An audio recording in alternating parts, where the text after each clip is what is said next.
In an ever connected world, we become the most divided, and I think social media is the reason to blame, and that's the lemon.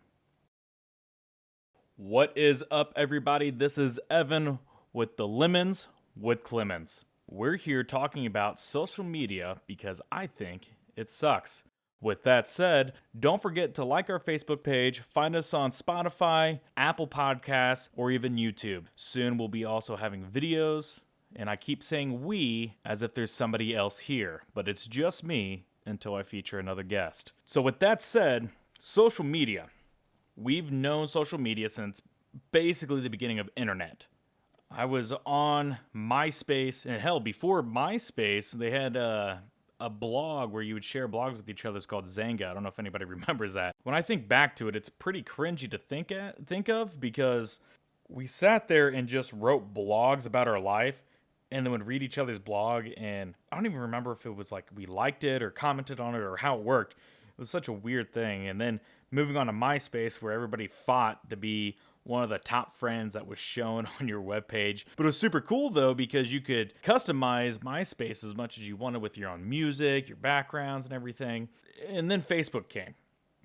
And Facebook changed the game to social media.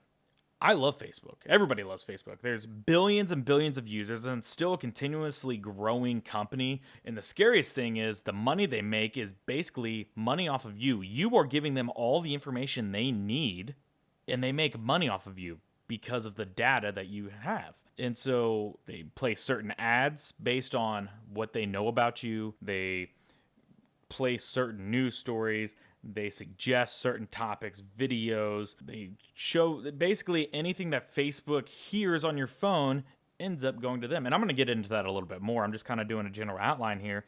But to kind of start it off, the reason I think that it has become such a divisive thing is because, and we're talking about Facebook specifically right now, but this encapsulates every other social media. We build a profile based off of our interests, whether it be Twitter or Instagram or Facebook. When you set up your profile, you set up things that you like, you follow certain things, you show that you like certain shows or movies or books or music. On Twitter, you follow certain things that get you started. On Instagram, the same thing. You follow certain things. Hell, even on LinkedIn or any other platform, these are all just different social media platforms to figure out who you are so that they can better serve you, is the idea behind it, at least. So you basically give them the pass into your life at that point. So we start off by telling them what we like, and as we continuously use it, things will pop up and we'll say we do like that, or we'll exit it and not show it, and it notices. And then it's crazy. The algorithm on Facebook especially will sit there and notice if you even watch a video or if you scroll past it. It's terrifying when you think about it. And on top of that, all right, how many times have you been talking to somebody about a certain item and all of a sudden you see it on your Facebook feed as an ad?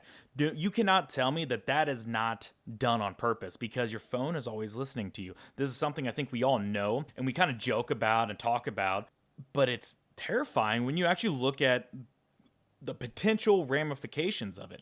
So even in your messenger, you're having a conversation one-on-one with somebody, you might talk about something, say you're talking about cryptocurrency. I guarantee you start doing it. You don't talk about cryptocurrency in your outside life, but you start talking about it in a message with somebody, you're all of a sudden going to get ads for it because that's part of Facebook. It's LinkedIn. And same thing with Instagram. I think you'll start getting different suggested ads in that as well. I am still trying to figure out Instagram so I can start an Instagram for this podcast. And I don't really use Twitter because it has become such a weird place, in my opinion. As these social media giants have continued to grow, and it's only created more and more echo chambers. So you start off by telling them everything you like, and then you start following certain things. So you build your own echo chamber without realizing it. So then you are in groups that share the same thing, and so those start hitting your page, right? And I'm going to talk a little bit more Facebook because I know a little bit more about it. But as you see these things, you start reading more into it or finding new groups, and then if you're not on your phone, you'll get a notification from Facebook saying, "Hey, check out this post from this group about this thing that you like," and that's another way for it to bring you in. And so not only is it creating this echo chamber, but it's also finding a way for you to come back to the app. Same thing with Twitter, same thing with Instagram, LinkedIn, etc. But you continuously have these updates that get you back on your phone because in the end, Facebook is addictive. It 100% is. So you post something, you're hoping people like it. You feel good when people give you those reactions. You want the positive reactions rather than negative ones. You want people to comment on it. It makes you feel a sense of wanting and liking, and it makes you want to do it again. And there's even been studies that say that it actually releases serotonin or dopamine in your brain because it's a positive reaction. So you like it, so you continue to do it. And so your screen time has only gone up, or you just check Facebook just to check it, just to look at it, as if something's going to change because it's constantly updating with different things that maybe you didn't see before from all the other groups that you follow or things that you might be interested in. And so now we're improving the screen time, decreasing productivity, and making an addiction out of the social media, whether it be through trying to get more people to like what we see, finding more things that we do like, or getting into Twitter fights, or fighting in the comments. And what we don't realize, and I'm circling back, is that we are putting ourselves in the situation from all the likes and dislikes that we were saying at the beginning. So now we're building our own echo chamber. And in that echo chamber of all the same things, anytime we see something different, it is almost traumatizing. And so what we don't realize, we make the jokes about how everything comes to us from us talking about it, and all of a sudden Facebook brings an ad of what we were talking about. It does the same thing with news. And we'll get certain news stories compared to others. We'll get suggested certain websites or groups based on what we talk about or our interests. And then now there's even more for us to look at that also goes with whatever we're thinking. And this became, I think, even more well known, without getting political, but more well known within the last few years with all the drama of the presidency and the election, which divided people even more. What's crazy to me, though, is that we don't realize how much is actually being affected by social media. Now, you could have a conversation with one of your friends in person, and I think it goes one way, but if you try to have the same conversation, maybe in a comment section of Facebook, it goes completely different. And I know this from experience, from people I went to school with. All of a sudden, it's like, I don't know what happened to you, but you think completely different. The thing is, though, we only are disagreeing on this one topic.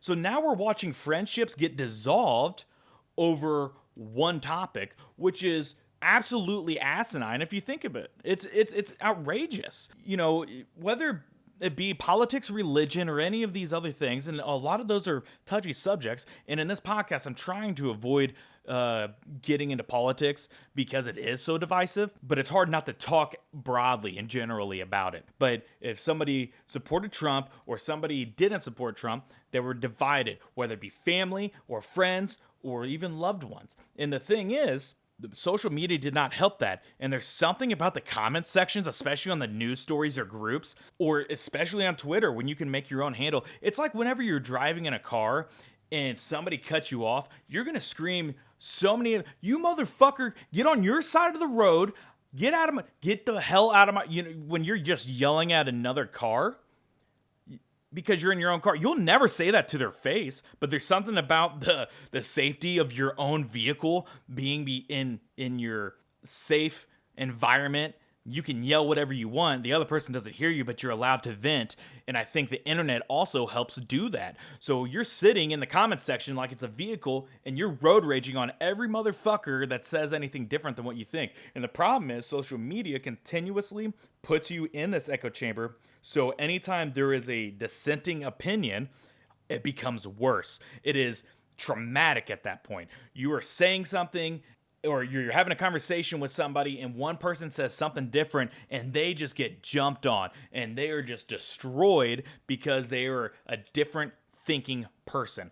And so that's what I mean by echo chamber. We are all thinking the same thing, and that makes it seem like in this social media realm that everybody else thinks exactly like we do. So the person that doesn't think that way, they're weird, they're different, they're ostracized, and it's not a healthy dynamic in human nature.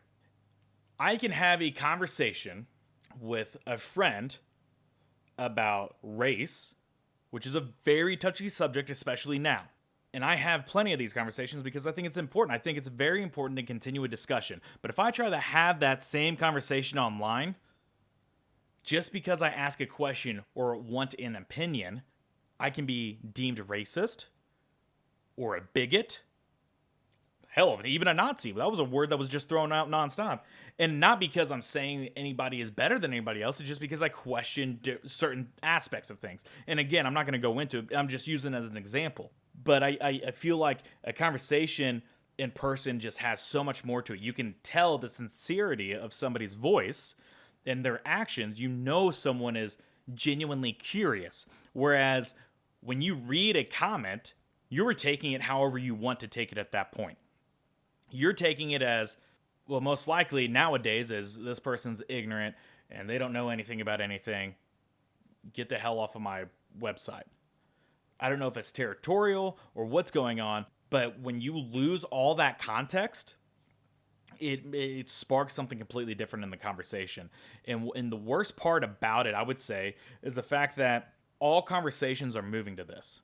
Not just on social media. A lot of conversations, like I use Messenger a lot. Or I text a lot. And I'm starting to realize I actually prefer phone calls over texting because so much is lost in the void of no human contact. When you have a face-to-face conversation or even a conversation on the phone, there's so much more in how you talk, the tone of your voice, how you accent certain things. You can tell the sarcasm. It's hard to be sarcastic online without reading into it as you're just being an asshole. And it's hard to have a legitimate conversation without closely watching and carefully deciding what word you choose. You have to choose precisely or else you come off wrong. And in the world of social media, everything is supposed to be instant. We're the most connected society in the world now. Hell, the world is more connected than it's ever been, but it's also the most divisive because we've basically completely taken these trains of thoughts and sectioned them off.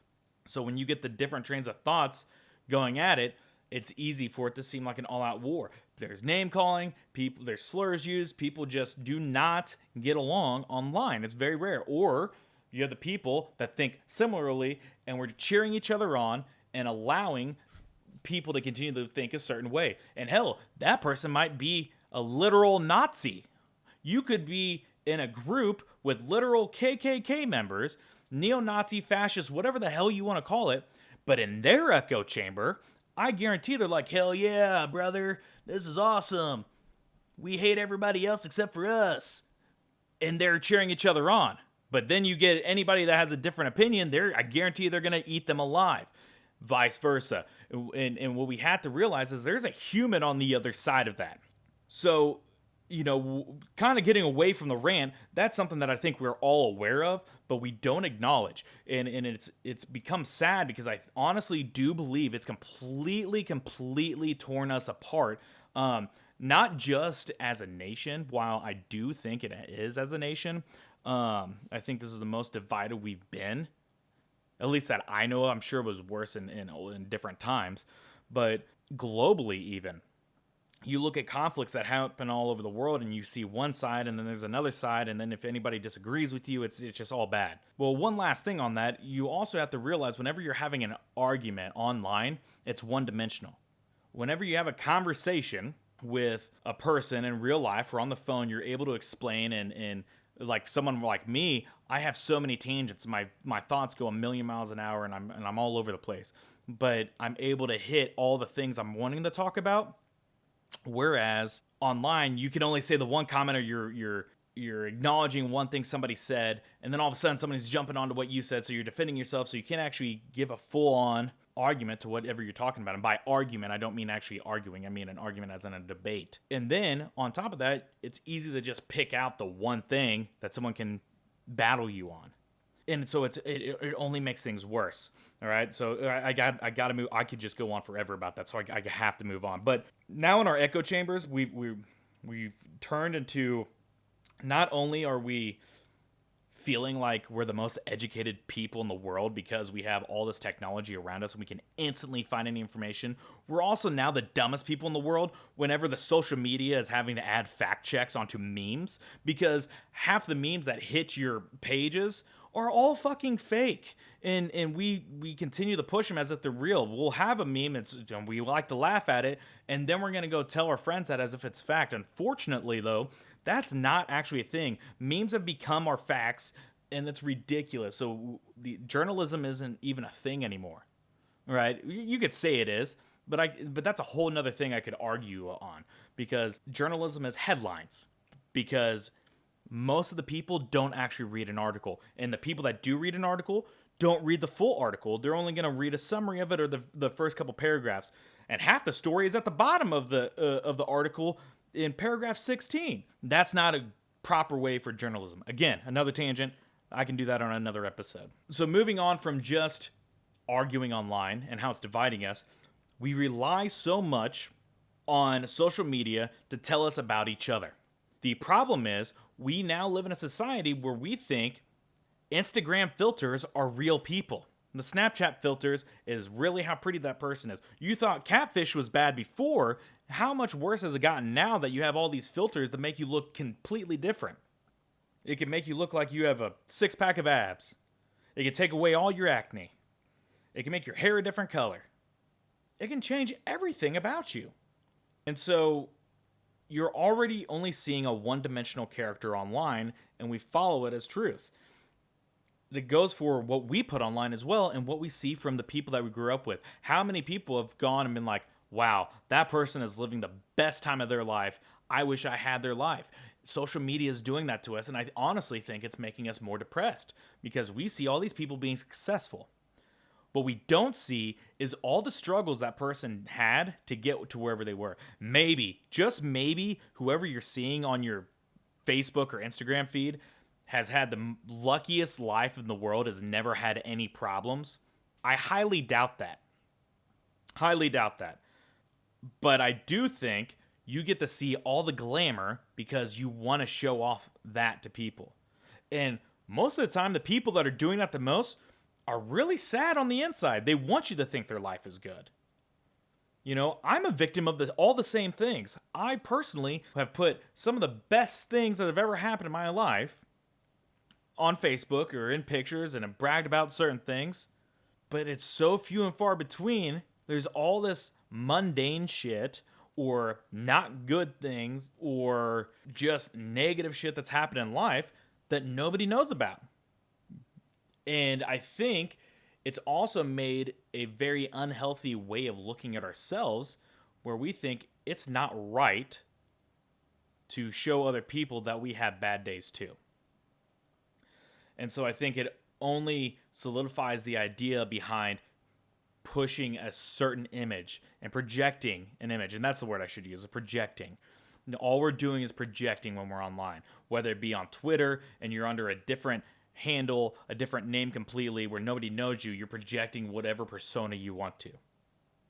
On here, I'm projecting of being a little more sour than I might be in real life. I'm a sincere guy. I am more than willing to have a deep, full-on conversation with you. But on the surface, it probably is never going to seem that way. And the same thing with the same people that you might follow on Instagram, follow on Twitter, or look at on Facebook. So I really think it builds a completely unrealistic expectation of success, an unrealistic expectation of how we should live life and how we should do things. And I think it completely changes how we look at the world as a whole.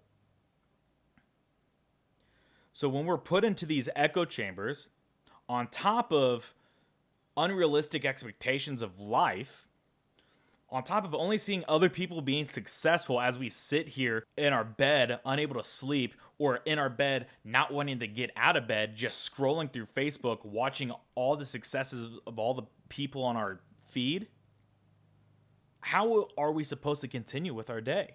It's all bullshit. And we know it, but we won't acknowledge it. We all do the same thing, but we act like we're the only ones that do it. So every now and then, I urge you to take a break, put the phone down, get away from the computer. Try to do something different.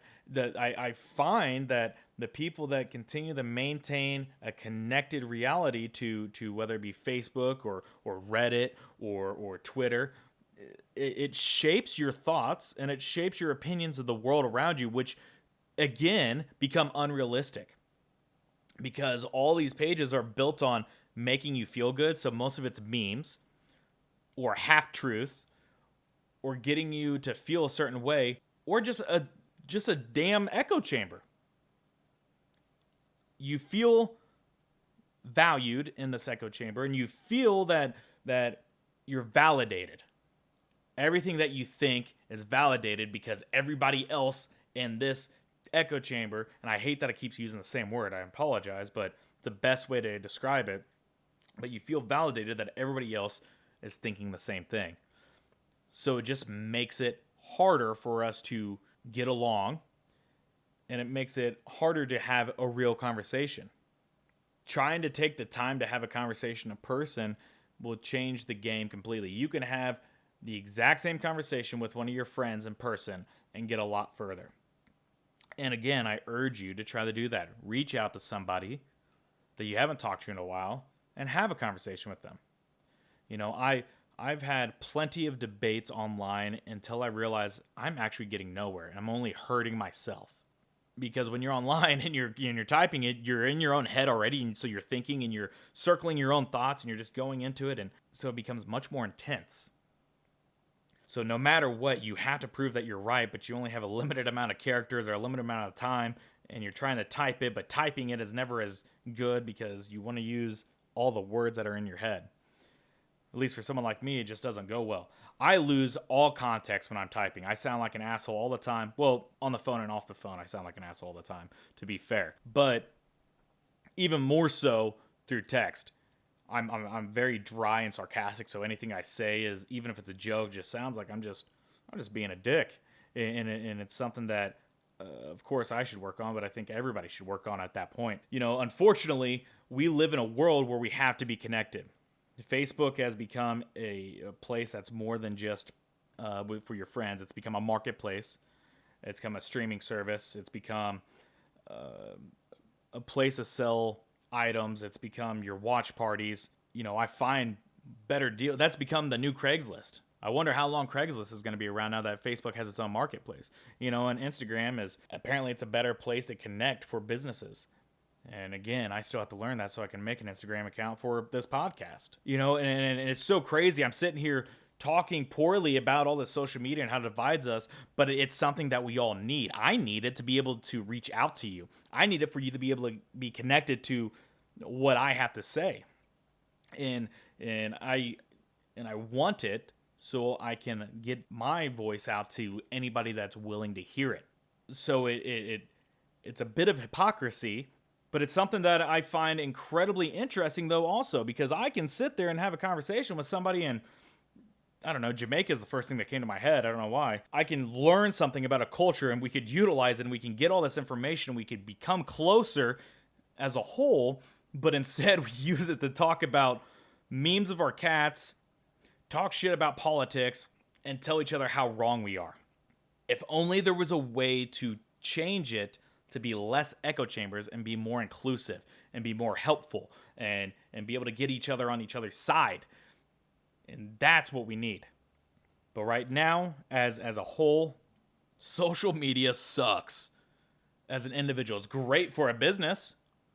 All right, let's go back into the idea of Facebook. They make all their money based off of you. You give them everything, all the resources they need. They now say data and information is more valuable than oil. You as a person are worth more than basically any other commodity other than gold. Not you as a person. I'm sure your kidneys are worth a good chunk of money, but your information. Because all they want to do is just sell you shit. And that's all it comes down to. All it is advertisers, and they're the ones that control everything. So they continue to tweak things to get you more addicted, to get you to show them more of your interest, to make advertisements that catch your attention, to make you want to watch it because of their algorithms that know what you're interested in, which change per person.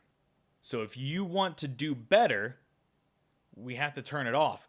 And you want to do something real crazy, you're actually able to ask Facebook for the information they have on you. And they legally have to give it to you. And there's a way to do it in your settings. If people are interested, I can actually make a tutorial on how to get that information. And last I heard is they'll send something in the mail instead of just sending you a document online, because if you got it instantly, it would make you that upset. I don't know if that's still true. I know that was something that I had heard, again, anecdotal, a while ago. But I can try to do that, make a video if anybody's interested, because it just blows my mind that that's what they can do. And every company has this information. The same thing, anytime you go to a website and it asks for the cookies, if it's okay for you to have cookies from that website. Cookies is them leaving something on your phone or your computer for them to track where you go. All cookies are trackers, if you didn't know that. So do not allow them, because all you're doing is giving that company the right to track you and your information so they can continue to brand things to you. That's why if you go to a website, if you go to a Nike website, you go to a webpage for the news, and all of a sudden you have Nike ads on that website as you scroll through the news. It's because of the cookies, because of the trackers. Facebook helps sell that type of information. Twitter helps with that. Instagram helps with that. LinkedIn, the place where you're supposed to find a job, all they're doing is getting your information so you can sell you shit too. They all have to find a way to make money. They're not making money just on you signing up for a free account. Why do you think the accounts are free? So think about it whenever you're getting into one of these online arguments. What are you actually talking about? Is there context behind it, or is it a one-dimensional conversation? Or, think about the news that comes across your feed. Is it going to be the same news as one of your friends? Are you actually seeing the same things? Or do we only think it because we just have this idea that if I'm getting it, everybody else is? And so I think that's a way that they play with you. And at the end of the day, something about it sucks. And that's the lemon.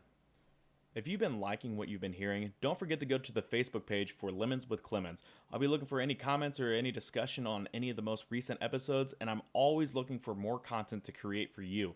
So please don't hesitate to leave a comment, like the page. Also follow us on Spotify or Apple Podcasts or any of the other apps that you might be using to listen to this. And always, always, always, thank you for listening to Lemons with Clemmons.